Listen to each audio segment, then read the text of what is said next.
ACU នឹងបញ្ជូនអគ្គនាយករងប៉ូលីសអន្តោប្រវេសន៍ម្នាក់និងស្នងការរងរាជធានីភ្នំពេញម្នាក់ព្រមទាំងជនសង្ស័យ2នាក់ទៅតុលាការពាក់ព័ន្ធនឹងករណីស៊ីសំណូកពីពួក online scam និងសម្អាតប្រាក់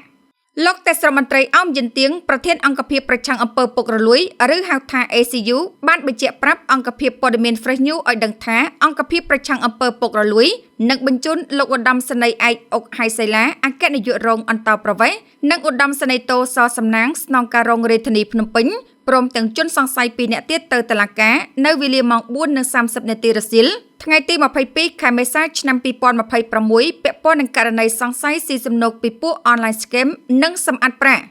បើតាមលោកទេសរដ្ឋមន្ត្រីមនុស្ស2នាក់ទៀតដែលជាប់ពាក់ព័ន្ធនឹងករណីនេះរួមមានអ្នកស្រីអស់កូពិសីជាប្រពន្ធលោកសសំណាងនិងម្នាក់ទៀតឈ្មោះយ៉ាត់កុសលដែលពួកគេជាប់សង្ស័យរឿងស៊ីសំណូកពីក្រុម online scam និងសម្អាតប្រាក់ការចាប់ខ្លួននាយនគរបាលជាន់ខ្ពស់ខាងលើធ្វើឡើងជាបន្តបន្ទាប់ចាប់តាំងពីថ្ងៃទី19 ខែមេសាឆ្នាំ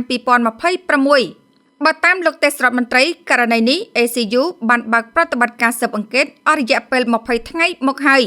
លោកបញ្ជាក់ថាប្រតិបត្តិការ20ថ្ងៃនឹងបញ្ជាក់លម្អិតក្រោយបញ្ជូនជនសង្ស័យទាំង4នាក់ទៅតុលាការរួចរាល់មួយរយៈពេលចុងក្រោយនេះ ACU បានចាប់ខ្លួនបុគ្គលសំខាន់ៗជាច្រើនស្របពេលដែលរាជរដ្ឋាភិបាលបានដាក់ចេញនៅយុទ្ធនាការបង្ក្រាបបោសសម្អាតអក្រិតកម្មតាមប្រព័ន្ធអ៊ីនធឺណិតនិងភាពអសកម្មនានាកាលពីខែមិនិនាអនុប្រធាននិងមន្ត្រីសាខាគយនិងរដ្ឋកោខេត្តកោះកុងព្រមទាំងមនុស្ស2នាក់ទៀតក៏ត្រូវបានឃាត់ខ្លួនដោយរកឃើញពុករលួយជាង$1 លានផងដែរ